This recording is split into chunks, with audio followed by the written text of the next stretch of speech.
Hello everyone, आज हम chapter 3 start कर रहे हैं सिंथेटिक फाइबर्स एंड प्लास्टिक्स। इसमें हम सिंथेटिक फाइबर और प्लास्टिक्स के बारे में पढ़ेंगे पूरे चैप्टर में। मोस्ट क्लॉथिंग मटेरियल्स और fabric we use in our day to day life are made up of thin thread like fibres. जितना भी हम कपड़े से रिलेटेड मटेरियल कोई भी सामान यूज करते हैं, फैब्रिक जो भी यूज करते हैं अपनी डे टू डे लाइफ में, वो सब एक थिन बिल्कुल बारीक धागे जैसे फाइबर से बना होता है। फाइबर्स कैन बी नेचुरल और मैन मेड, मतलब ये नेचुरल भी मिलते हैं हमें, प्लांट से, एनिमल से मिलते हैं और इंसानों से भी मिलते हैं। Natural fibres are plant fibres और animal fibres include cotton, jute, wool and silk. मतलब आपको प्लांट से जूट मिल जाता है और जूट से आप देखो जूट के बैग वैग और बहुत सारी चीज़ें बनती हैं। ठीक है, क्लोथिंग मटेरियल जितना भी है वो आपके फाइबर से बनता है और फाइबर आपका नेचुरल भी हो सकता है और मैन मेड भी हो सकता है। नेचुरल आपको प्लांट से भी मिल सकता है और एनिमल से मिल सकता है। एनिमल से हमें वुल मिलता है और सिल्क भी हमें एनिमल से ही मिलता है। सिल्क के लिए एक सिल्क वॉर्म होता है जो नेचुरल सिल्क बनाता है। Natural fibres have been used for clothing since ancient time. अब नेचुरल फाइबर्स तो एंशियंट टाइम से, पुराने समय से यूज करते आ रहे हैं लोग, but these days synthetic fibers और man-made fibers are being used like polyester, rayon, nylon। अब जो नेचुरल फाइबर है वो तो पहले से लोग यूज कर रहे थे। लोगों को पता था कि जूट की खेती करनी चाहिए तो उससे जूट मिलेगा, उससे फिर हम सामान बना सकते हैं।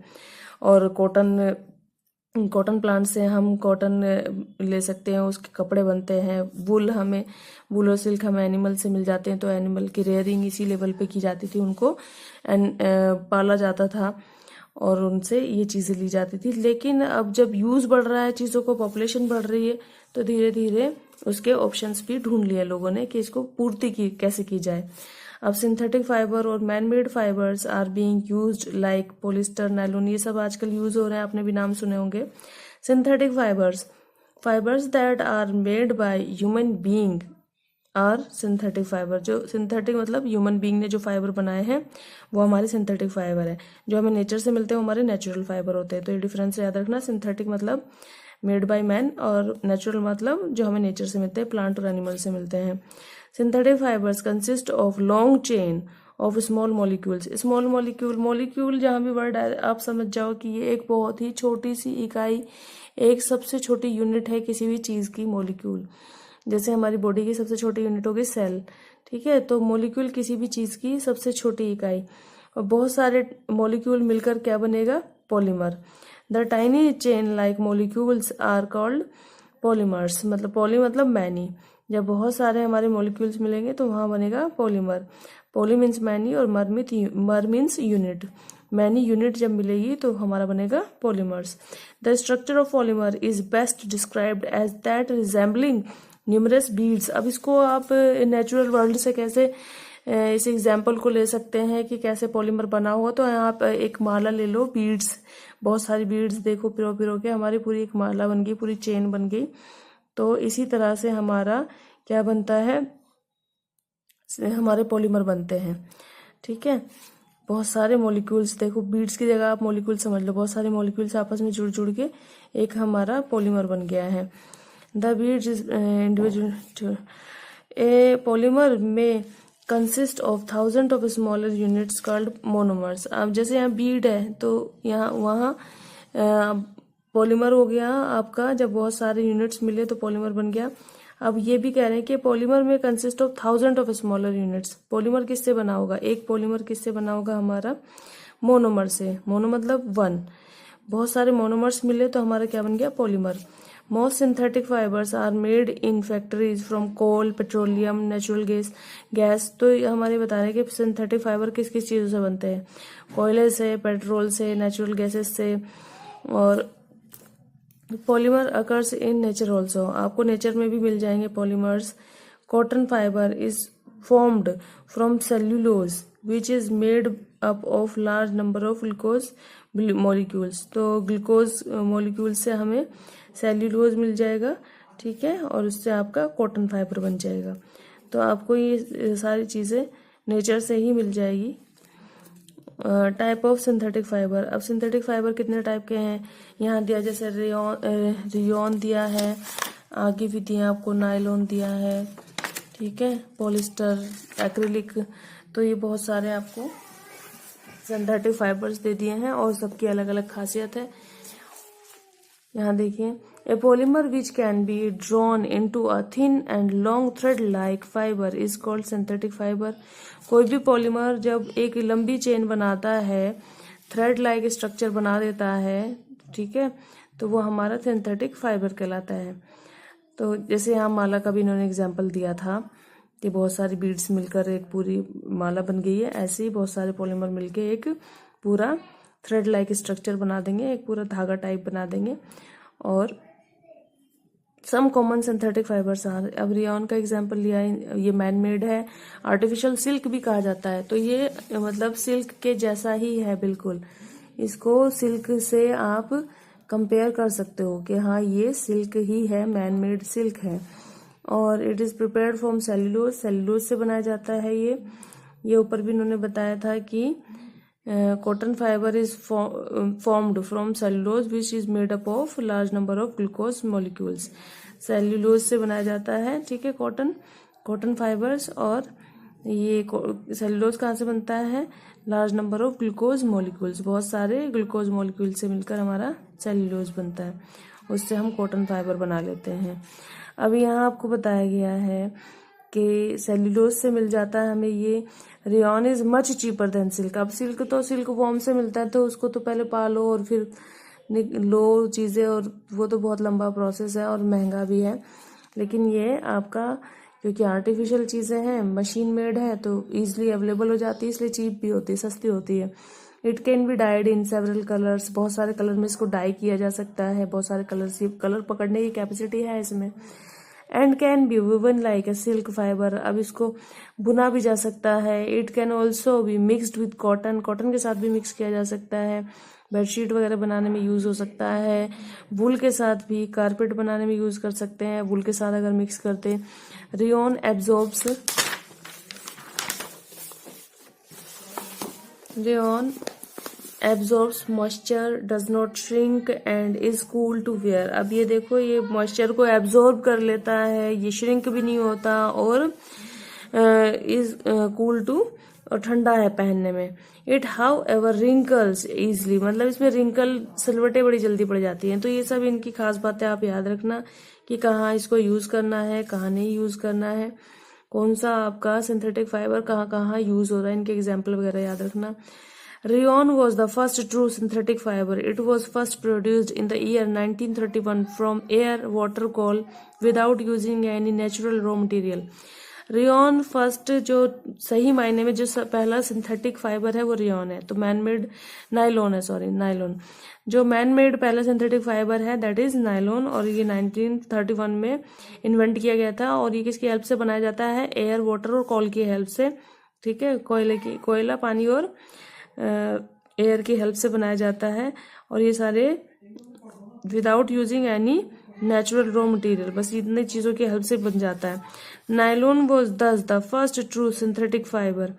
नायलॉन वेरी स्ट्रॉन्ग होता है, इलास्टिक होती है, इलास्टिसिटी मतलब खींच जो कि इस चीज़ को खींचने तानने की जो क्षमता होती है उसको, जैसे इलास्टिक से समझ जाओ कि खींचने की क्षमता होती है इसमें, खींचने की, लस्टर होता है इसमें, चमक होती है। It does not absorb water and hence it can be easily wash, ये पानी को एब्जॉर्ब नहीं करता और इजिली इसको वॉश किया जा सकता है। अब देखो कितनी सारी चीज़ें बनती है इससे, कपड़े में ये बेल्ट वगैरह, सॉक्स, रस्सी, क्योंकि बहुत स्ट्रॉन्ग होता है तो रस्सियों में बहुत यूज होता है। It can be use for sari बना लो, socks, robes, tents, tooth brushes, fishing nets, बहुत सारी चीज़ें हैं। और ये strongest among all the fibres, जितने भी आप सिंथेटिक फाइबर्स या नेचुरल फाइबर्स पढ़ रहे हो सब में स्ट्रॉन्ग होता है हमारा नायलॉन। इतना स्ट्रॉन्ग होता है कि देखो पैराशूट वगैरह में भी, जहाँ लाइफ का मतलब सवाल है कि इंसान अगर थोड़ा भी ये रस्सियाँ आपकी ढीली हो या टूट जाए तो मर भी सकता है। तो you can rely on nylon, आप नायलॉन पर विश्वास कर सकते हो, इतना स्ट्रॉन्ग है ये। बहुत सारे यूजेस हैं, go through all this carefully. Now we have next fiber, Polyester. Polyester fiber include terylene, dacron and terene, etc. The most commonly used polyester is terylene. अब इसमें आपको बता रहे हैं कि इसमें कितने तरह के आपके पोलिस्टर है, टाइप हैं, लेकिन बहुत ज़्यादा जो यूज़ होता है वो टेरिलीन यूज़ होता है. It is blended with cotton to get terrycot. देखो टेरिकोट आपने बहुत सुना होगा, टेरिकोट का कपड़ा है. अगर कॉटन के साथ ब्लेंड कर दो, इसको मिक्स कर दो तो टेरिकोट बन गया. वुल के साथ कर दो तो टेरीवुल बन गया. Clothes made from blends are more comfortable to wear. जो क्लोथ्स बनते हैं इससे ब्लेंड करके, मिक्स करके, ब्लेंड करना, मिक्स करना, कंफर्टेबल होते हैं पहनने में. Polyester does not wrinkle easily. Polyester में रिंकल, सिलवटें नहीं पड़ती आसानी से. It remain crisp and is easy to wash. ये मतलब थोड़ा सा कड़क रहता है, क्रिस्प रहता है, और इसमें इसे वॉश करना भी बहुत इजी होता है. इट ड्राइज इजली, बहुत जल्दी. ये इसकी सारी क्वालिटीज हैं. Polyester is use for making light weight sails. अब यहाँ देखो पॉलिस्टर को लाइट वेट सेल्स बनाने में, और ये सारे आप यूजेस जरूर याद रखना. कन्वेयर बेल्ट में, वाटर हाउसेस में, फायर फाइटिंग, इन सब में यूज किया जाता है. Polyester as the name implies is made of repeating units of chemical called ester. एक केमिकल है, उसकी रिपीटेड यूनिट, उसकी बहुत सारी यूनिट्स रिपीट, एक के बाद एक के बाद सेम चीज रिपीट कर करके ईस्टर केमिकल से हमारे क्या बनता है, polyester. The fruity smell in fruit is due to the esters present in them. अब ईस्टर कहाँ मिलता है, फ्रूट्स के अंदर भी होता है. देखो जो स्मेल आती है किसी भी फ्रूट के अंदर से, वो उसके अंदर के ईस्टर्स की वजह से आती है. Do you know that PET is also a polyester. PET is also a polyester. It is used for making bottles. ये एक पोलिस्टर का आप बता रहे हैं टाइप के. ये बोतल, storage container, jar, films, wires, बहुत सारी चीजें बनाने में यूज होता है. नेक्स्ट हमारा सिंथेटिक फाइबर है acrylic. Acrylic fibres also known as Orlon और एक्रेलियन क्लोजली रिजेंबल्स वुड. ये रिजेंबल करता है, मतलब ये किसके जैसा दिखता है, वुड के जैसा होता है. इसके दूसरे नाम भी हैं ओरलोन और Acrilan. It is use for making sweaters, shawl, blankets, carpets, ये सब चीजें बनाने में यूज होता है. इट इज वार्म, ये गर्म होता है, इसलिए सारी चीजें इससे बनाई जाती है. वार्म होता है, सॉफ्ट होता है, लाइट होता है, फ्लेक्सिबल, ये सारी इसकी क्वालिटीज है. It is resistant to moths. Clothes made from acrylic are relatively cheaper those made from wool. अगर मैन मेड वुल ले आप, शीप वगैरह से लेते हैं, वो तो बहुत महंगा सब पड़ता है, तो ये सस्ता पड़ता है. Acrylic is available in number of colours, बहुत सारे कलर्स में मिल जाता है. Synthetic fibres melt and shrink away on burning. ये चीज इसकी डिसएडवांटेज है कि ये श्रिंक हो जाते हैं, बर्न हो जाते हैं. Shrink away on burning, burn करने पर श्रिंक हो जाते हैं, चिपक जाते हैं, सिकुड़ जाते हैं. They give a smell of chemical and leave a residue in the form of Beed. अब जब आपने देखा होगा कोई कपड़ा प्रेस कर रहे हो और वो जल जाता है, तो उसी पर चिपक जाता है प्रेस वगैरह पे, और आपको मतलब इसका रेजिड्यू तो बचेगा, कुछ ना कुछ इसका. ऐसा नहीं है कि गायब हो जाएगा, खत्म हो जाएगा, ये अपना कुछ ना कुछ अवशेष जो भी है छोड़ देता है. They catch fire easily and hence should never be worn in the kitchen. ये जो है कैच फायर पकड़ लेते हैं, जल्दी से आग पकड़ लेते हैं, किचन में नहीं पहने. सारी एक्रिलिक के बारे में ये बताया गया है. Since the fiber melt on burning, it stick on the body of the person wearing it. क्योंकि बर्न होके चिपक जाते हैं, जैसे प्रेस पे चिपके रह जाते हैं, ऐसे ही इंसान की बॉडी पर भी चिपके रह सकते हैं. बस एडवांटेजेस है तो डिसएडवांटेजेस भी है, वो तो हर जगह ही है. तो ये बता रहे कि प्रिकॉशन रखें आप जब इन चीजों को पहने. तो नेक्स्ट है हमारे एडवांटेजेस ऑफ सिंथेटिक फाइबर. इनके एडवांटेजेस क्या हैं? डू नॉट श्रिंक नहीं होते हैं, रिंकल इजिली नहीं पड़ते हैं, और इन पर आयरनिंग की इतनी बहुत ज़्यादा ज़रूरत नहीं होती, क्विक होता है ये सारा. मोर ड्यूरेबल, ज़्यादा चलते हैं. लेस एक्सपेंसिव, कम महंगे होते हैं. Readily available and easy to maintain, बहुत आसानी से मिल जाते हैं और अच्छे से मेंटेन आसानी से किया जा सकता है इनको. ये नहीं कि आपको बहुत ज़्यादा धोना धाना और ये सब करना पड़ रहा है. बहुत डिसएडवांटेज क्या है? सिंथेटिक क्लोथ्स आर अनकंफर्टेबल होते हैं इन हॉट एंड ह्यूमिड, मतलब ह्यूमिडिटी में और गर्मी में थोड़े से अनकंफर्टेबल होते हैं, और इनमें पसीना वगैरह नहीं सूखता है। They do not absorb sweat को मतलब पसीने को एब्जॉर्ब नहीं करते हैं।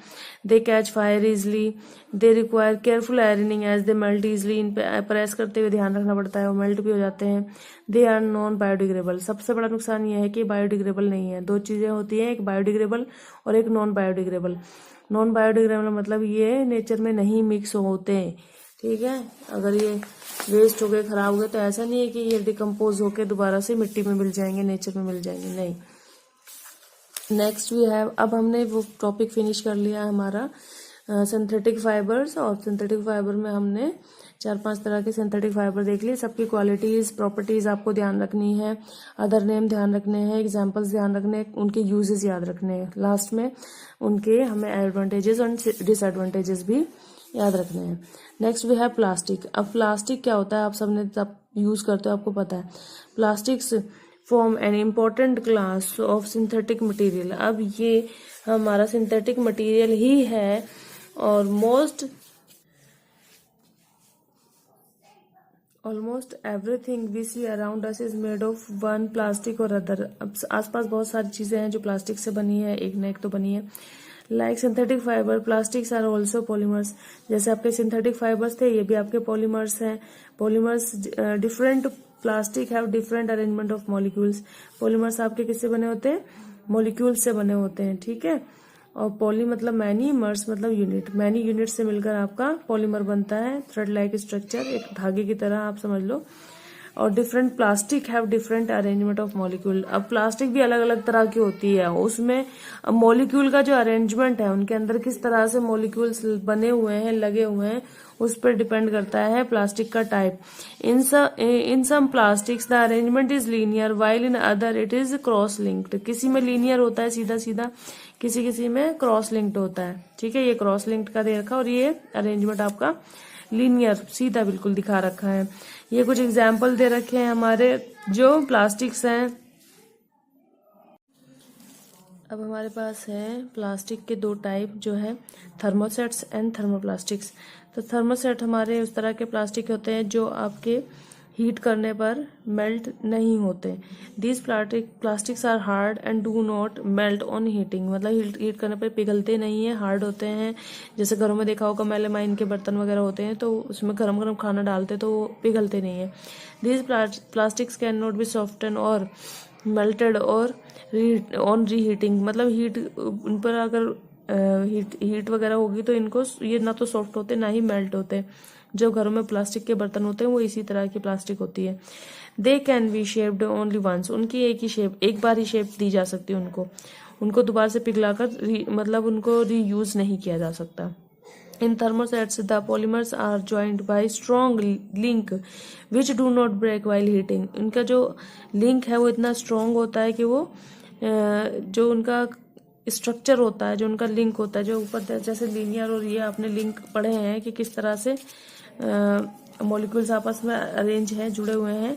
तो इसमें हमारे थर्मोसेट में वो बहुत स्ट्रांगली जुड़े होते हैं, जिससे कि वो गर्म करने पर टूटते नहीं है, पिघलते नहीं है।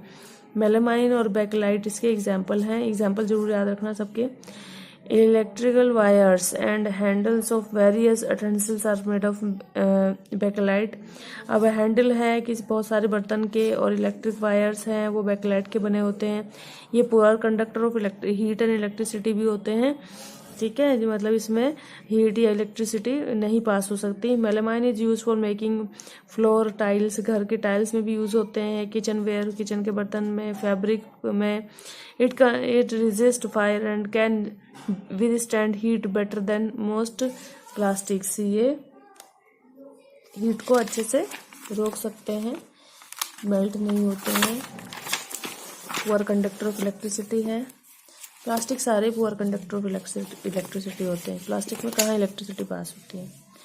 तो इसके एग्जांपल्स भी आपको दे दिए हैं। घर में थर्मोसेट आपकी जो प्लास्टिक है वो कौन कौन सी चीज़ें बन सकती हैं।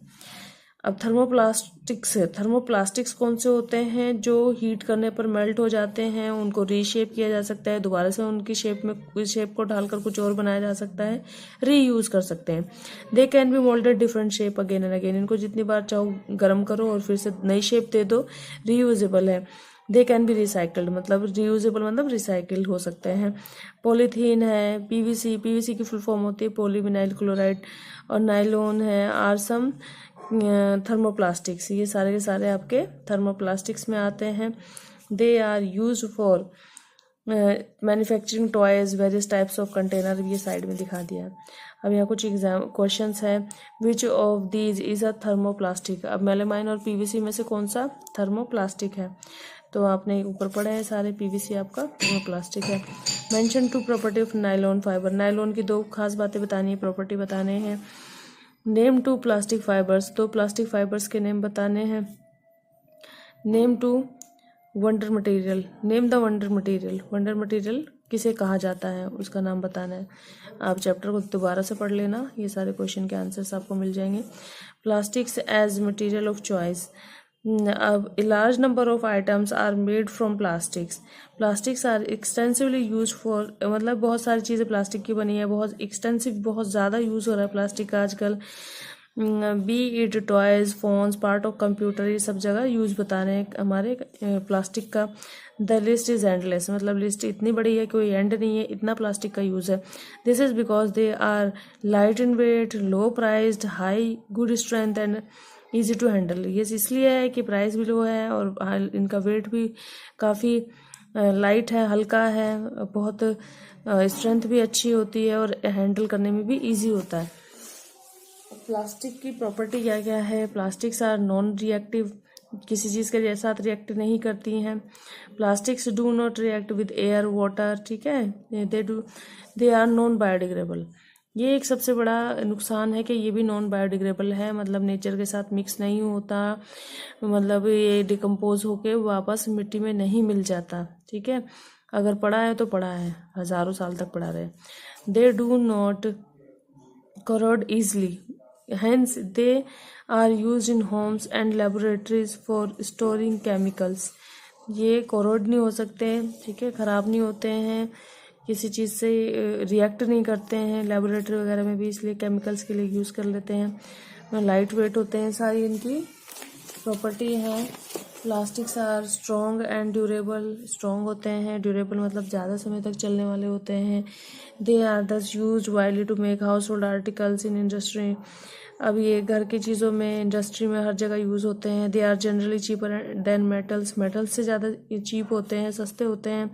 पुअर कंडक्टर होते हैं इलेक्ट्रिसिटी के, इसलिए इनको बहुत जगह इलेक्ट्रिक वायर वगैरह, माइक्रोवेव, बहुत यूजेस हैं, ठीक है। नेक्स्ट है इन्वायरमेंटल हैजार्ड्स, इन्वायरमेंट को क्या क्या नुकसान पहुंचता है इन सब चीज़ों से। Despite of many different uses of plastic, there are many environmental and health hazard associated with plastic. बहुत सारे यूजेस के अलावा इसके हमारे बहुत सारे इन्वायरमेंट को नुकसान भी पहुंचते हैं प्लास्टिक से। Most of the household waste like peels of fruits and vegetables, leftover foods, paper, cloth, dry leaves, biodegradable चीज़ें हैं हमारी ज़्यादातर, जैसे हमारा खाने के छिलके हो गए, वेजिटेबल और फ्रूट्स के छिलके हो गए, लीफ है, फूड, पेपर, क्लोथ, ये सारे हमारे बायोडिग्रेडेबल है, मतलब ये नेचर में मिक्स हो जाते हैं, मिट्टी में वापस मिक्स हो जाते हैं। माइक्रो ऑर्गेनिज्म इनको तोड़ तोड़ के वापस मिट्टी में ही मिला देता है। लेकिन दे गेट डिकम्पोज, ये तो डिकम्पोज हो जाते हैं, नेचुरल प्रोसेस होती है बैक्टीरिया के थ्रू, वो डिकम्पोज होकर वापस मिट्टी में मिल जाते हैं। The substances which do not decompose by natural process are called non biodegradable. जो नेचुरल प्रोसेस से, मतलब बैक्टीरिया इन सबसे वापस मिट्टी में नहीं मिलते, वो नॉन बायोडिग्रेडेबल है। अब प्लास्टिक है, उसमें क्या फंगस लगेगी? नहीं लगेगी, पड़ा रहेगा, सालों पड़ा रहे। प्लास्टिक है, ग्लास, मेटल, ये सारी चीज़ें हमारी नॉन बायोडिग्रेडेबल है। सम प्लास्टिक सेवरल ईयर्स तक पड़ी रहती हैं डिकम्पोज होने के लिए। Polythene bags are widely use this days. अब पॉलीथीन बैग इतने यूज होते हैं। Whenever we go to the market buy fruit और vegetables we usually get polythene bag. हमें हमेशा कुछ लेने जाते हैं मार्केट में तो हमें पॉलीथीन बैग अक्सर मिलता है। Thus polythene gets accumulated in our homes. अब वो हमारे घरों का मतलब इतना ज़्यादा यूज़ होता है, सब जगह मिल जाएगी। देयर डिकम अब हम भी उनमें प्लास्टिक बैग्स में कुछ डालकर फिर कूड़े में फेंक देते हैं और फिर वहाँ से वो बड़े बड़े वहाँ पर ऐसा नहीं कि वो डिग्रेडेबल है, बायोडिग्रेडेबल है, वो वहाँ पड़े रहती है, सालों पड़ी रहती है। बिग चैलेंज है हमारे लिए। Their disposable is a big challenge. वो डिस्पोज नहीं होती हैं आसानी से। You must have plastic bags thrown in the open. आप ओपन में कहीं फेंक देते हैं, कहीं भी सड़क पर फेंक देते हैं। Most of the method used to decompose them result in some or other environment pollution। अब इनको डिकम्पोज करने की कोशिश करें, इनको ख़त्म करने की कोशिश करें, मान लो मैं जला देती हूँ तो उससे दूसरा इन्वायरमेंटल पोल्यूशन आ जाता है कि एयर पोल्यूशन हो जाएगा अगर मैं प्लास्टिक जलाने बैठ जाऊँ। अगर मैं इनको वाटर में बहाने की कोशिश करूँ तो वो वाटर में एनिमल्स वगैरह को नुकसान देगा। तो मतलब किसी ना किसी तरह से इन्वायरमेंट को नुकसान ही देता है। Burning of plastic gives gases and smoke which are dangerous. अब बर्निंग से गैसेस मिलती है, स्मोक धुआं निकलता है जो कि हमारे लिए डेंजरस है। It also causes soil pollution है, और सॉइल पोल्यूशन भी होता है जब आप कहीं कुछ चीज़ जलाओगे वो चिपकेगी सॉइल में भी। Polythene bag block drain and sewer lines. इतने नुकसान है, मतलब पानी का ड्रेनेज है, पानी का बहाव है, कहीं सीवर है, ये सब भी ब्लॉक कर देते हैं। It also reduces percolation of water into the soil. मतलब पानी जो खींचती है ना सॉइल अपने अंदर सोखती है, वो चीज़ भी कम कर देती है। एनिमल लाइक काओ वाइल ईटिंग फूड। अब काओ वगैरह है, वो खाना वाना खाती है बेचारे कचरे वगैरह में से, जब तो एक्सीडेंटली गलती से वो पॉलीथीन बैग भी सटक लेती हैं और इससे उनकी डेथ तक हो जाती है, चोक हो जाता है उनका रेस्पिरेटरी सिस्टम, सांस लेने वाला सिस्टम सारा। Plastic dumped in water bodies are threat to the aquatic life. अब अगर हम प्लास्टिक चीज़ें की अगर हम उसमें वाटर में डाल दें तो वहाँ पर जो एक्वाटिक एनिमल है, पानी में रहने वाला एनिमल है, उनके लिए नुकसान है। अब ये चीज़ कम कैसे की जाए प्लास्टिक से, ठीक है, वो कौन कौन से हमें तरीके अपनाने हैं कि ये सब चीज़ें हम रोक सकें। फर्स्ट है minimise the damage to do not accept plastic bags when you are going for shopping. अब ऐसा तो हो नहीं सकता आप जाओ शॉपिंग और बैग ना लाओ, भले कितना कह लो, अपना थैला लेके जाना चाहिए। इसलिए इंस्टेड ऑफ कॉटन, जूट या रियूजेबल आप क्लॉथ वाले बैग, जैसे आप शॉपिंग वगैरह कहीं जाओ, भूल भी जाओ तो कोशिश करो कि आप वहाँ पर रीयूज होने वाले बैग लो, पॉलीथीन ना लो। Do not throw plastic waste at road side. अब रोड साइड पे न डालो, पानी में न डालो प्लास्टिक का कोई सामान। Use separate beans for decompose. अब बायोडिग्रेडेबल नॉन बायोडिग्रेडेबल वेस्ट के लिए अलग अलग डस्टबिन का यूज़ करो कि हाँ ये पन्नियाँ वगैरह इनको प्लास्टिक एक तरफ रख लो और ये कूड़ा कचरा वैसा वाला है, बायोडिग्रेडेबल वाला है, उसको एक साथ रखो। Recycle plastic waste. Most thermoplastics can be recycled. ठीक है, प्लास्टिक वेस्ट रिसाइकिल करने की कोशिश करो आप जितना भी हो सके।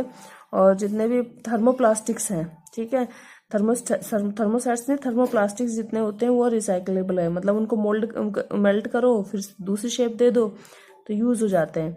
Remember use the 4R formula. 4R formula क्या होता है हमारा? Reduce, reuse, recycle, recover.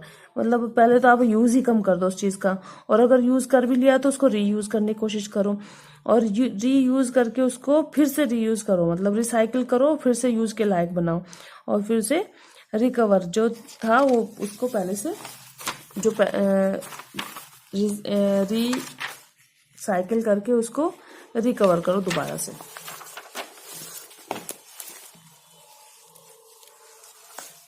Chapter is done. यहाँ पर है true false. Polyester was the first man made fibre. अब पॉलिस्टर था कि नायलॉन था, आप ही देखो।